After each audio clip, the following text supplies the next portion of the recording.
Council Bluffs, let's get a statue of Mothman, please.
Yo, welcome back to the 22nd Street podcast. Strangest podcast on the block. We're going to be diving into Mr. Mothman today.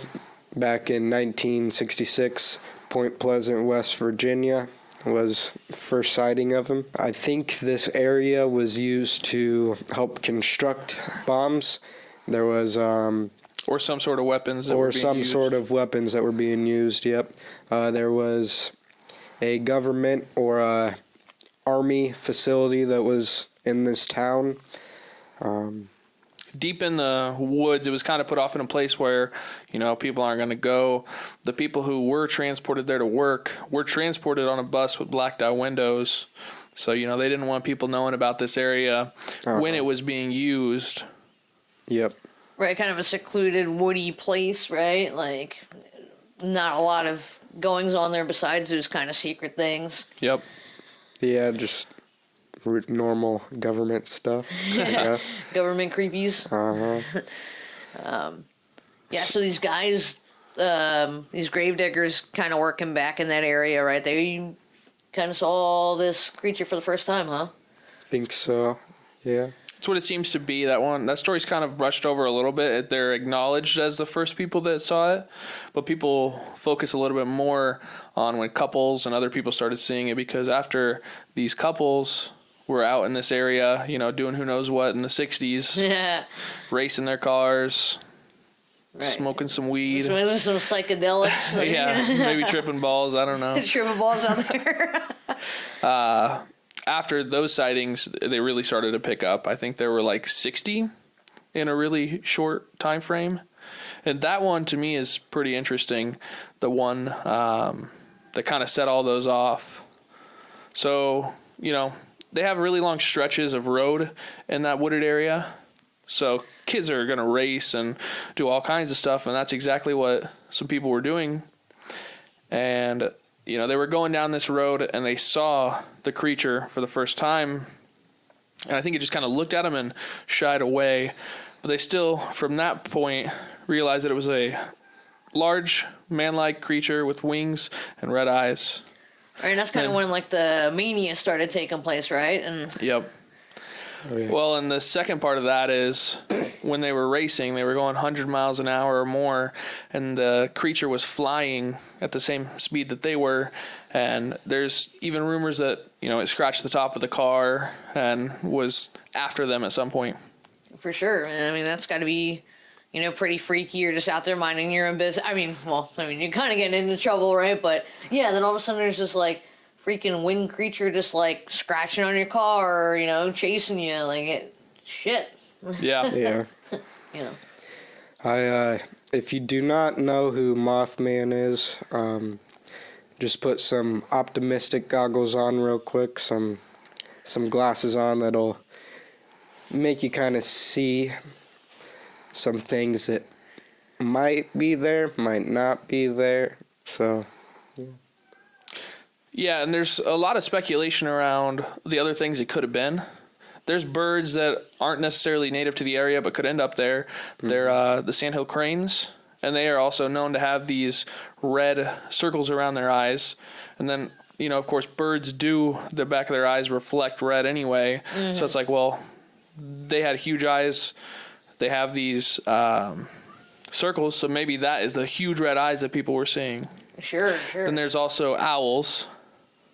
And that's kind of what the first couple, right, with their police report, that's kind of That's what I gist that got you get from it. right? Yeah. Although they did say it was 6 feet tall with a 10-foot wingspan.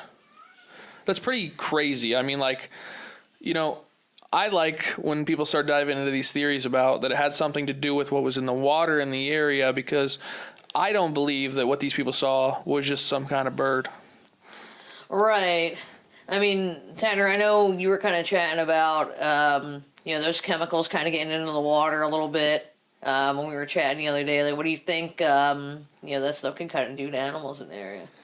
You think it could have caused it? Yeah. Over by the government facility, the test sites, whatever they were doing there, whatever they were making, some of those chemicals that they were using got leaked into some nearby ponds, and definitely could cause some sort of mutation in an owl or a nearby creature.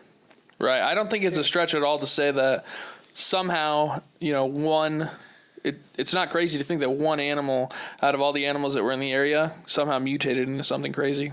Mm-hmm. Right, or even through, like, just the bloodline, right? Like, Exactly. yeah. Down the road, the babies or whatever had these genetic modifications, I guess, or, coming out jacked up from all the stuff they're just dumping in the environment, right? Yep. Like, I mean, there's definitely something to that. I mean, they've proven that can cause, things like that. Maybe not necessarily Mothman yet, something like that yet, but I feel like, chemicals definitely have, a debilitating effect on living things. Yeah. Absolutely. So, so I know that's one theory, right? Most people don't think that that's the explanation. A lot of people think that it's just a bird, and people are exaggerating. So that kind of gets into another point that we were talking about, the brain. How does the brain perceive things when we're already freaked out or we're doing some stuff we aren't supposed to be, we're on high alert. So what's going on in our heads?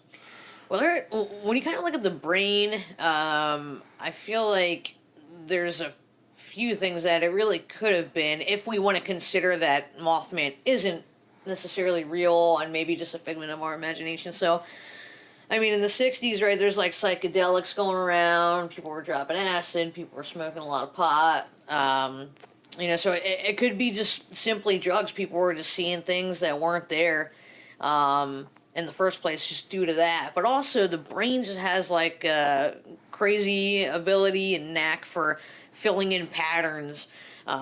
So, for example, say you see a circle that's like 7/8 of the way filled in, your brain's going to fill in that last eighth to kind of complete the circle. Well, it's kind of the same thing if you think you're seeing monsters in the woods or you think you're seeing, some kind of creepy stuff. So these kids could have been just out in the woods, hanging out, making out, whatever. And say they did see an owl out there, like a really big owl, like the biggest owl in the area. From far away, it might look like it has like a 15-foot wingspan, 10-foot wingspan. Yep. It might look like it has the red eyes. Like you said, they have, part of their retinas, might like reflect red light, back at, an onlooker. So potentially the brain's kind of filling in the pattern there with some of our anxieties. We're kind of innately scared of the dark, right? So it could be that. And then you get into the whole mass hysteria thing. One person saw it, they're freaking out about something that may or may not exist, and then other people start seeing it. So it's just kind of a thing where at some point, people that are going there are looking for that, whether they want to consciously think about that or not. Right, because once those gravediggers saw it, and then that first couple saw it, it's like, well, now the expectations there. The seed's been planted. Now everybody that's going out to this TNT area, everybody that's going out to Point Pleasant, driving these backcountry roads into the forest, they're going to expect to see something out there. So, you're going to, see something. Right, and there's newspapers writing about it. That's kind of the way that people talked then, too, or the people got all their information. It's from the newspaper, from the locals. You talk to your neighbor back then. People are saying, oh, my kid saw this, that kind of thing. So word of mouth was spreading, and, that's putting an image in everyone's mind. I mean, I think that some of the elders of the town kind of thought that it was bullshit, Right. and they didn't even want to play into it until later on, which now there's a festival and all kinds of things, and it brings in all kinds of money for the town. So I think people play into it a little bit more.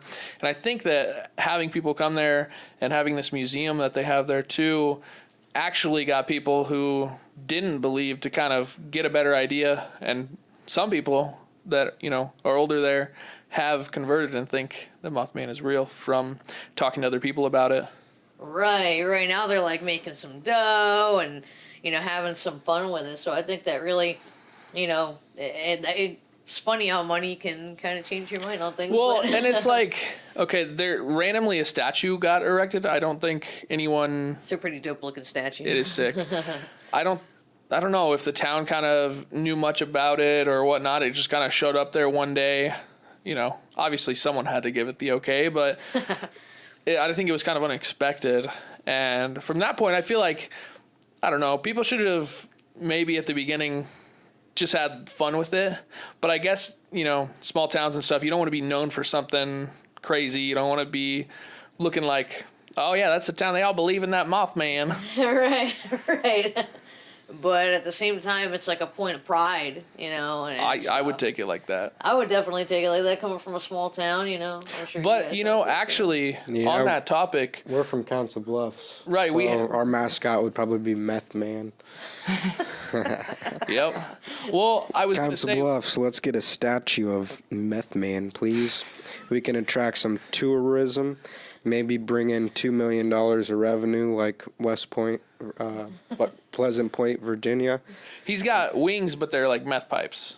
Yeah. Or his There's smoke coming out of them. They look pretty body, cool. His body could be a little meth pipe with some wings coming out, and then he could have glowing red eyes maybe so you can see him in the dark, because crackheads are always stealing bikes here in Council Bluffs in the dark. So. Oh, yeah. Had a lot of those stolen when I was a kid. Oh, yeah. Both Tanner and I. But I was going to say, what about, we have some paranormal-ish things here that people talk about, but I haven't experienced anything with them. So maybe it's the same idea, looking into the town, it seems fun. And then, when you're a person in the town, it's like, oh, that old thing. It's like the Black Angel here. Right. Right. I feel like I understand both point of views. I think it is fun to just, have an open mind, though. For sure, man. Yeah. The Black Angel is a large statue of a black angel at a graveyard. That was seen in a dream. Yes. By a, prominent person in the... We'll talk about it. Yeah. We'll have a whole nother podcast about that yes. if people are interested. For sure, man. Yeah, let us know if you want to hear about the Black Angel. But yeah, it's become this like whole shebang in Point Pleasant, right? They got the statue now. They got all these people interested. But you're right. At one time, like, people were like, older people didn't give a shit. They were just like, these kids are just making shit up, I'm sure, right? Right, and it was probably irritating just to hear about it all the time, and maybe you didn't experience something with it, so just like, whatever, dude. You guys, everyone's talking about our town, but it's not something I want to hear about. Right. They all had their way of living, and they all had the way that they were raised, and there was never any Mothman before, right? So. Exactly. I want to talk about some things that happened after the sightings. So there was, at one point, people are interested, but, there were so many sightings, people wanted to see this guy. So a lot of people from the town went out in these fields and started basically hunting Mothman. They, brought their guns, and they're like, yeah, we're going to bring this thing in, and it's because it's done pestering our kids or whatever. Mothman kind of sounds like but a superhero that is around in our time. Maybe that was prominent at that time too. Yeah, Batman. I think his name Mothman originated from Batman. Yeah, it was probably one of those things where someone's writing in a newspaper and they're like, oh, what's the next catchy thing that's gonna get people's attention? And what was one of the original names, like Bird Monster? That doesn't really have the same kind of ring to it as Mothman. Yeah, I saw that bird monster out back. We've been dealing with some mutant chickens. Yeah.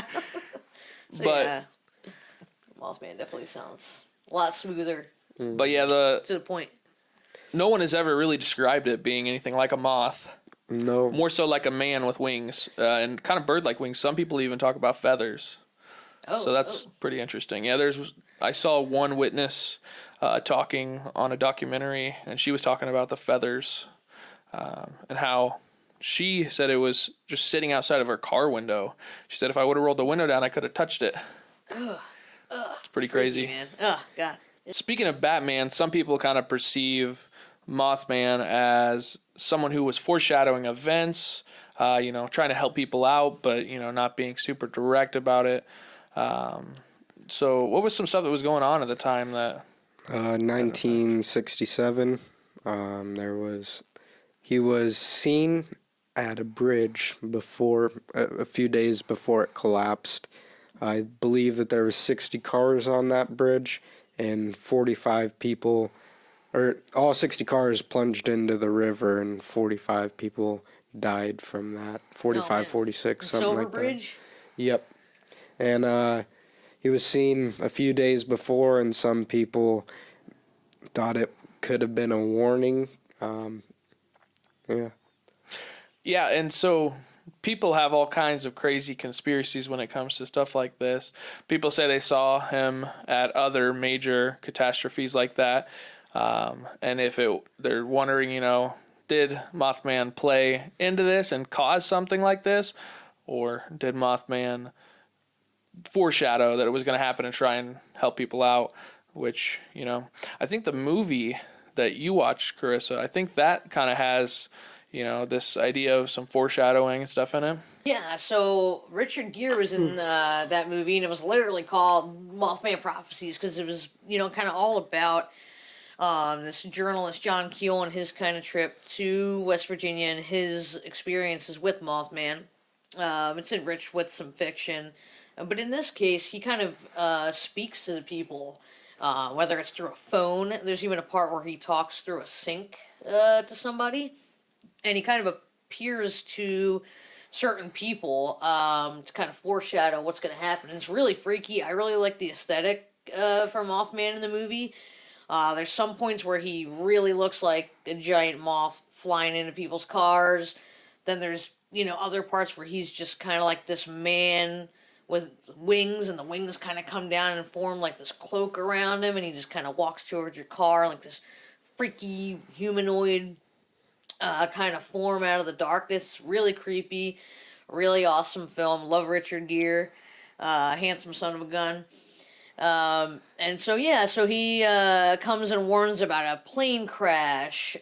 He warns people about their deaths specifically, and then finally at the end it kind of commences with the Silver Bridge collapse that he was trying to warn a cop in town about and other people.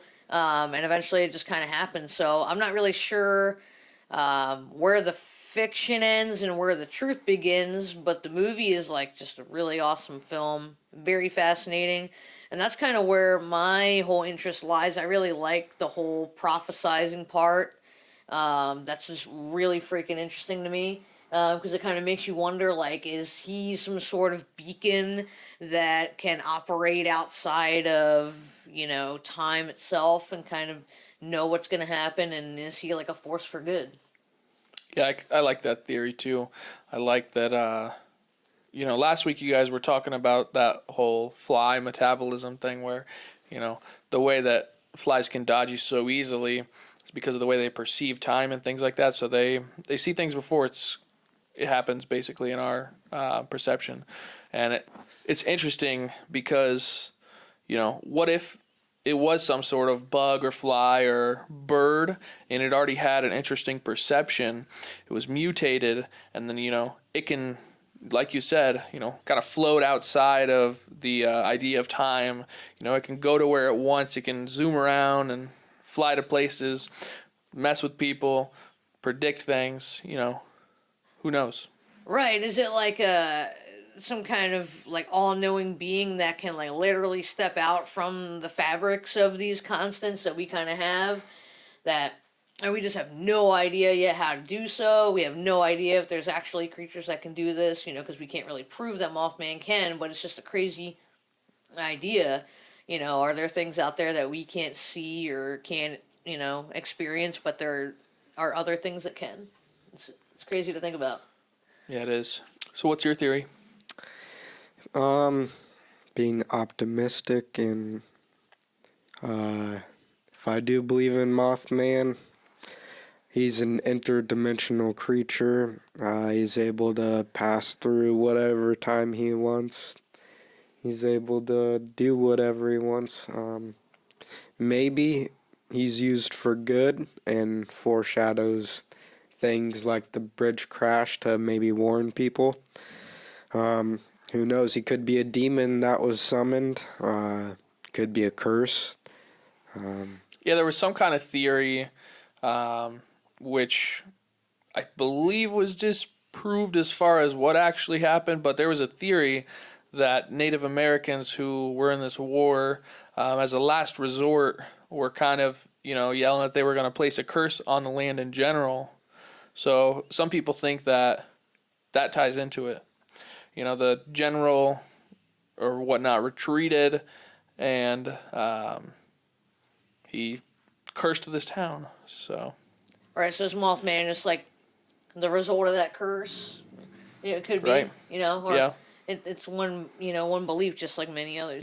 Another thing is, you gotta wonder, if there are all these sightings, are government agencies and things getting involved? What do people want out of this?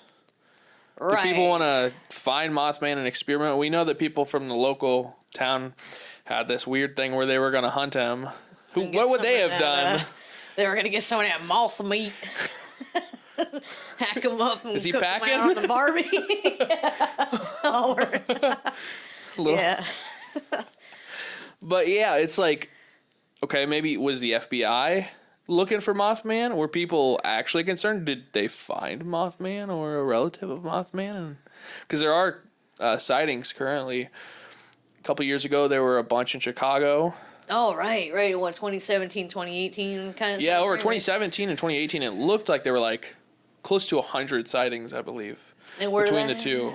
happen? Chicago. Oh, in Chicago. Over those couple years. And it's like, there's no way that, what are people organizing, calling into the police department to complain about a flying creature with red eyes? I don't know. Kind of seems weird. What are those calls like, And then if they are real, you're right. Like, who's getting involved? Like, are the cops actually looking into this? Are they getting some FBI agents out there? Like, who's investigating and seeing if there's actually a freaking giant moth flying around? Yeah. Or are they just like, this is a bunch of drunk people? Well, yeah, and that's like, okay, if agencies are getting involved in one of these theories that we were discussing is true, where it's like a time traveler or something. I mean, last week you guys talked about Hemisync, and so we know the government does a lot of. Everyone knows that the government does things behind the people's backs, but what do they know about cryptids and things that they're not telling us? Area 51, UFOs, that kind of thing. What could they know about Mothman that we don't? They totally could, and they're never going to tell us, or they're not going to tell us until it's not important anymore, until they totally understand them. In our lifetime, we're not going to know about all these cool things that are actually happening. Like, it'd be even cool to me if, because my theory is that it is a mutated animal, I like the idea of thinking that it's one of these huge owls already. It's super beefy, and it just, got a little tab of that acid and evolved, and then maybe some of that weird swamp water with TNT shit in it. And it is something like that. I think it'd even be cool if they caught something that is even resembled what these people are describing, even if it's not a Mothman. Kind of prove that there's something out there happening. Right, just something that could be like, well, this is what you guys saw, it's just this giant ass owl, or it's this crazy raver that is just like a bird, something, right? But yeah, you're right. I think it's probably an animal, some kind of natural phenomenon, and And I'd like to think that there's more to it, like that he's some kind of beacon through time, but I don't really know. I'd be like totally down to visit that festival too. I'm always really kind of curious about monsters and creatures and cryptids and so I think that kind of stuff is pretty awesome. I'd probably dip out of the festival and just go ahead and go straight to the bunkers and stuff. I think exploring and things like that are pretty fun. Drop a comment if you want to see a video of us going Mothman hunting. I'll bring that 24 fucker back. hours in the forest that Mothman was in. Yeah, let's do it, man. Let's go out there, check it out. I have no idea how far Point Pleasant is from here, but I mean, I've driven like 20 hours at a time, so let's make it happen, dudes. I'm down. Do it. Yeah, man. And also, there's like cryptids in like, I feel like every kind of town has their own sort of legend, or every region of the country has, its own iteration of Bigfoot or whatever. But I think Mothman is really endearing and interesting because he's not just a monster that people have seen. Like, there's this whole, the prophecies kind of attached to him. How he, would come and warn you the bridge was going to collapse, or, just kind of like be around. I think that's really all awesome. These other ones, rely on the fact that there was some weird evolution that made a creature that's just hanging out in the woods still, and it's smart enough not to be caught by humans. This one has a lot more tied to it than that. Right. I think that makes it way more fun. Yeah, for sure. Yeah, it makes it adds to the legend, and like it gives that like this whole cosmic feel. Like, oh, this creature is like almost like more intelligent than we are. Like he knows shit that's gonna happen. He knows more than we do. He has all these abilities to look through like windows throughout time. Usually it's just like somebody just saw a Bigfoot wandering behind a tree or something like that. You know what I mean? Like there's not this whole lore and like backstory like Mothman gives.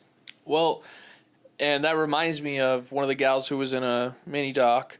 She was talking about how she went to those woods and it kind of felt like ruins. And she said, I could definitely see why people saw what they saw.